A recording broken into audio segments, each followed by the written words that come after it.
And welcome back. We're continuing our important discussion on child abuse prevention here in Bermuda. Thank you again for joining us. This is just such a powerful topic, an important topic that needs to be said. We've talked a little bit about the responsibility of adults that we have to protect children. We've talked about some of the wider issues as to why people report or don't report. Let's talk about now the ramifications of not reporting, because as we have all said, because I am a child, full stop. There's no other explanation. That's why I should be protected. It doesn't, not because I'm a good child or I'm an academically sound child or what have you. Every child deserves that protection. What happens when we as adults, quite frankly, fail to do that? Well, many times you'll see children then start developing internal messages that are very, very harmful to themselves, about the world, about themselves, and about other people.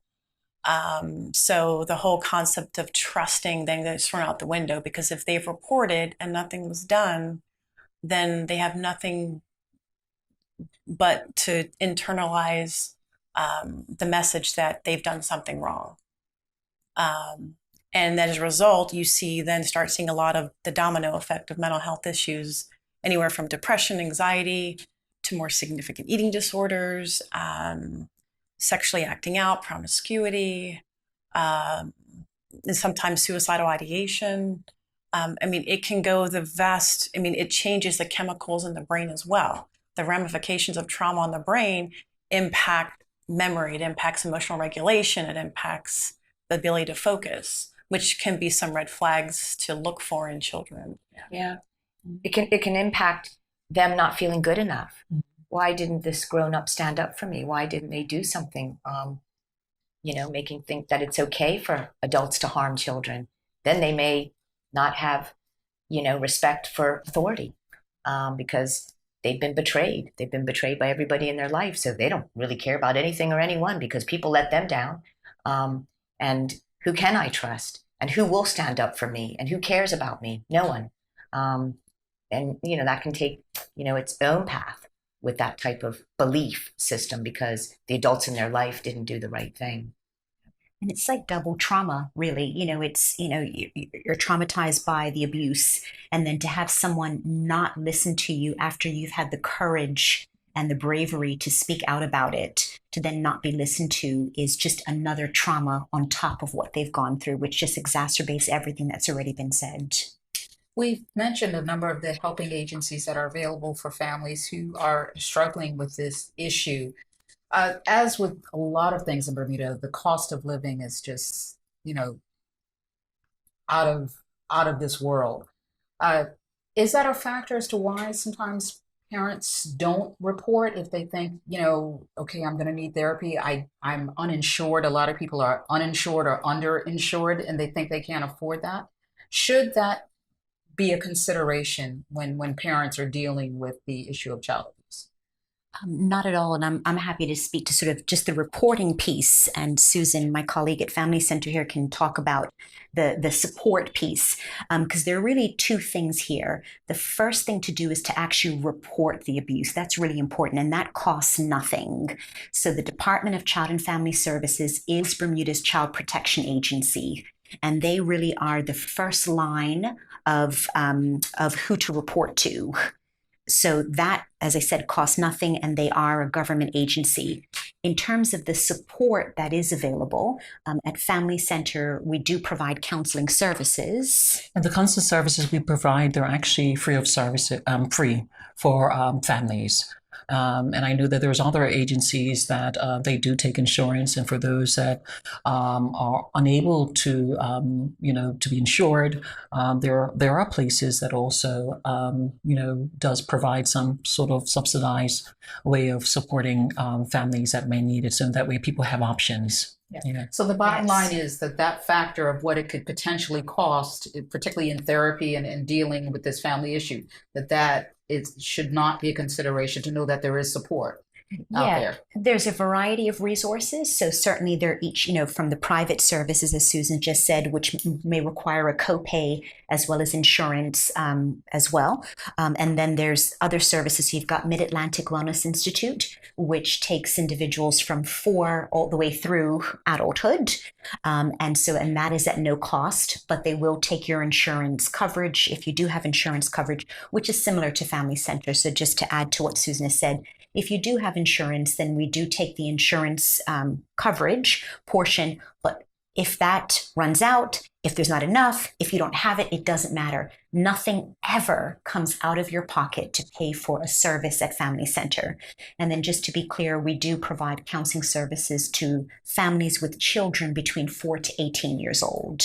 And we see the family system, but if an adult requires their own level of intervention, then they would be referred to either the private services or Mid-Atlantic Wellness Institute or EAP services and the other gamut of support services that there are for adults on And the of course, island. these are all confidential, just to Absolutely. Yeah. to reiterate Yes. that point. I know that's often a concern. That was Yes. something we talked about in the last segment. Yeah. But even in, I'm sorry, you wanted Yeah, to no, and if I can add just to say that, because that's such a great point. For anybody reaching out to a resource for help, ask them about the confidentiality. Ask them, even if you're nervous about going into their waiting room, because you may never know what other people may be seeing. So ask those questions. We are not afraid to answer them as professionals, so ask every question. And at Family Center, in fact, we let people know right at the first phone call that we are mandated reporters. So we want to hear what's going on. We want to hear the story. Thank you so much for having the courage to call us.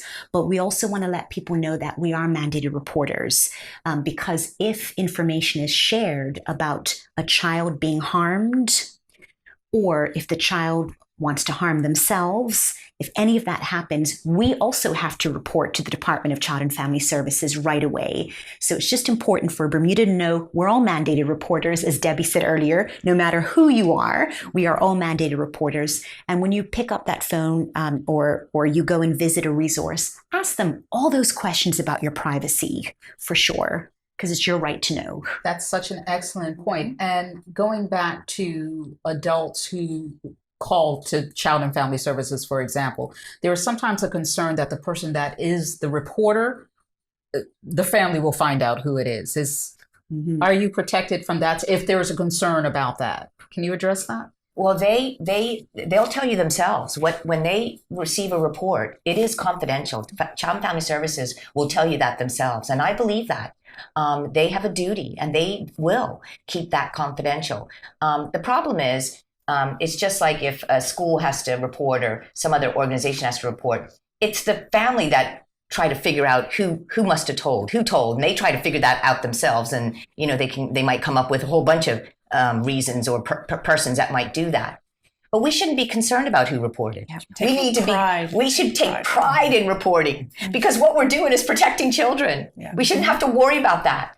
And there are going to be people who are going to self-protect themselves because they don't want this to go out. But that's about them. It's not about the child. And I can speak from experience. Would my children years ago want me to report? Absolutely not. But I had to say, I care about you and I love you. But if you ask them today, as women, they would say, I am so glad you went through that, Mom. I'm glad you did that, and showed them accountability. And nobody has a right to harm a child. Yes. And can we just briefly speak to a bit of an overblown myth of either children lying about being sexually abused or people falsely reporting accusations? Now, that does exist in terms of particularly false accusations, not from children, but perhaps from an aggrieved adult, from some other reason. But statistically speaking, that is generally not the case. Can we talk a little bit about that?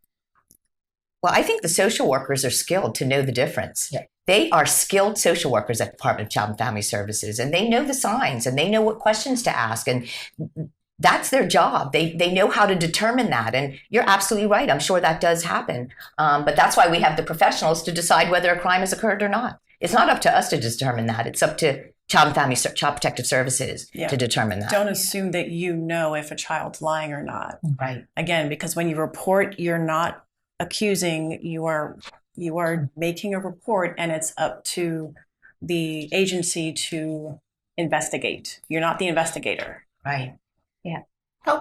Help us understand. This might sound a bit of an odd question, but what does a child abuser look like? What does this monster, and I use that term specifically, what does a child abuser look like? Well, not like a Can you monster. see them? Can you see them coming? Yeah, not like a monster.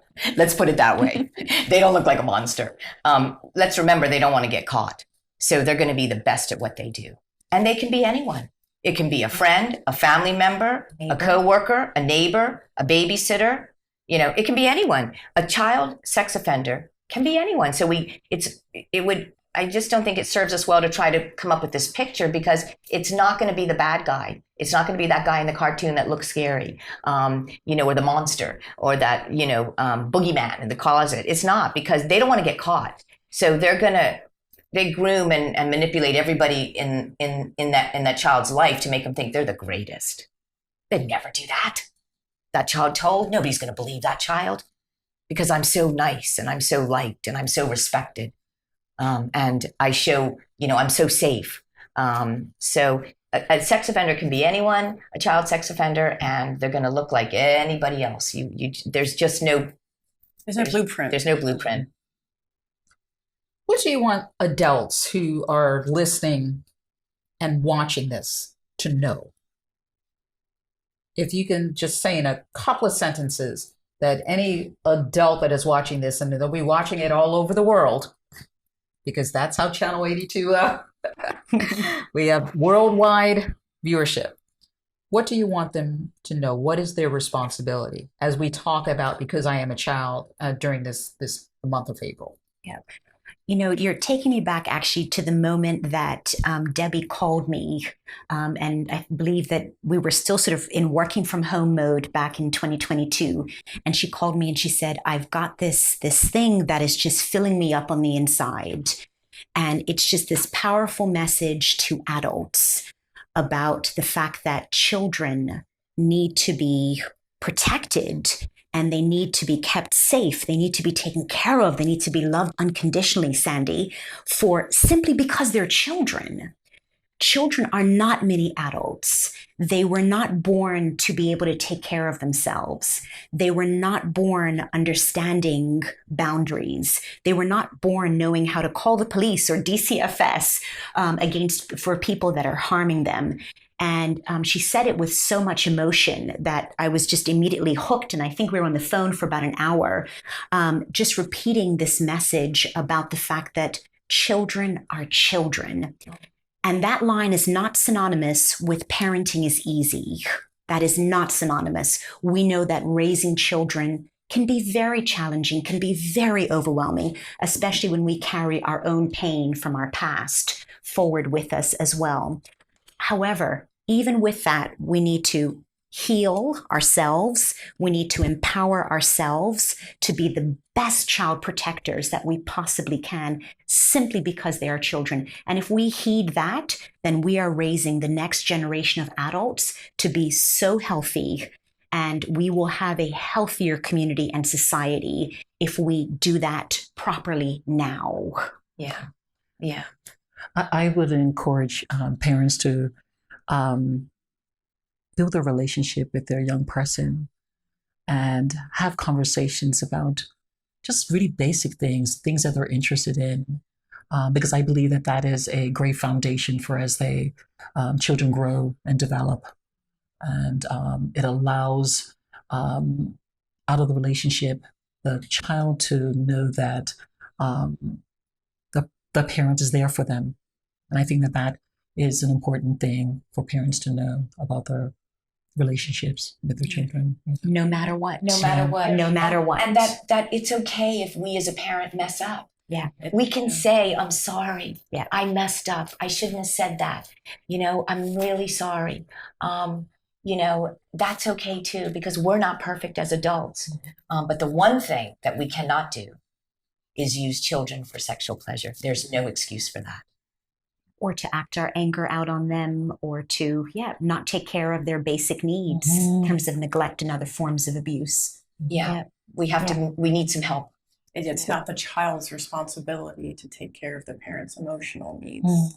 Don't expect that the child is just going to come and talk to you if something's wrong. Many times the child is actually waiting for the parent to show them that it's safe to talk to them by asking questions, by noticing if something's wrong or off. You got to build the trust and build the ability and the framework for the child to talk about how they're feeling or about what's going on in their life, and just showing interest. That's how you build a connection. If you don't have a connection, your child is not going to necessarily come to you when something's wrong. And as Debbie said, apologizing is huge. We expect children to be hold children accountable for their actions. We want them to be held accountable. But if you don't hold yourself accountable in front of your child, then how are they going for a lot to? of adults. Oh, it is. But to admit that they were wrong, that we're imperfect. We all are. We all make mistakes, and we're all imperfect. But if we teach the child that it's okay to make mistakes and we can move past mistakes, then we're just teaching them that it's not okay to make mistakes. So then they don't.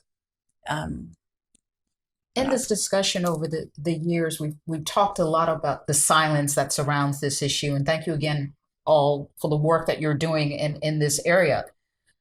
As we wrap things up, Debbie, let's quickly talk about some of the people who have come forward. We've had some pretty prominent names in Bermuda come forward to say, I was abused as a child. What impact has that had? Yeah, it's huge. On child protection. It's huge because it gives the voice of the other survivors. It gives them a voice to say, you know what? I can do this. I can say this. Because at the end of the day, there's nothing silences us more than shame. And there's a lot of shame around sexual abuse. And when somebody says, this happened to me, and I didn't tell, or this happened to me, and these people in my life didn't react responsibly, or this happened to me, and now I understand why I have made the choices in my life that I have made. It allows all of us to know that none of us are perfect. And there are reasons that we make choices in our life. And many times that has to do with childhood trauma. But we want to get it better for the next generation. And we owe it to ourselves as adults to get healed. We owe it to ourselves to understand what our triggers are that may bring us back to what happened when we were a child, and to recognize those triggers, and to maybe put up some boundaries, that will help us so that we don't have to not react in a healthy way. And it's okay. It's okay to not be perfect. It's okay to have trauma, that we had trauma. It's just recognizing it, revealing the secret, and reaching out for some support to get some help.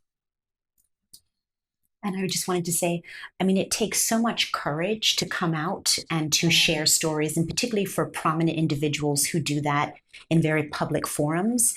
And I just want to say thank you, on behalf of the whole community, to allowing your vulnerability, to be out there in a public space so that other people do not have to continue to go through the abuse and the pain that they're going through because they saw someone else share their story.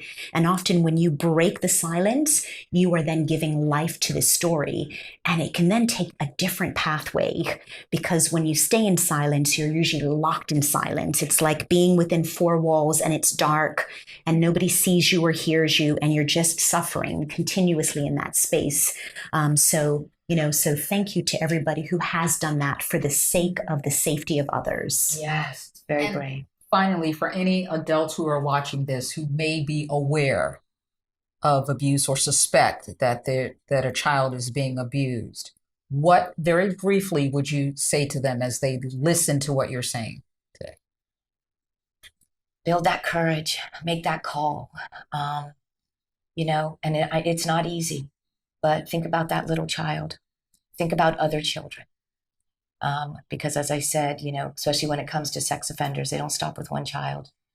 Get some support. The most important thing when making a report or doing anything like this that's really tough, that big step, get some support surround yourself with some support, and call Child and Family Services. They have social workers there that are equipped and skilled and care and know what to do. But get some support. That's the most important thing. I think we all need support when it comes to this. Yeah, and children, they need us. They need us. And often when they turn into adolescence, we feel like they push us away and they don't need us as much. They need us even more then. And then they become adults and then they actually reach out to us and we're like, whoa, we thought we were done with parenting. Right. But we're never done with parenting. And so children need us to have the courage to do the right thing, because that relationship with your child will outlast all other relationships. So invest in that because that will pay itself off. So having that connection, and it just echoes all the things that we've said earlier in terms of being in relationship with your child. Thank you so much for joining us on this important topic. We'd like to remind you that support is available. If you are aware of a child who is being neglected or abused, we urge you to report. In doing so, remember that you will be supported through this ordeal. Help is out there. Please do not let finances or shame prevent you from assisting a child in need. Thank you for joining us.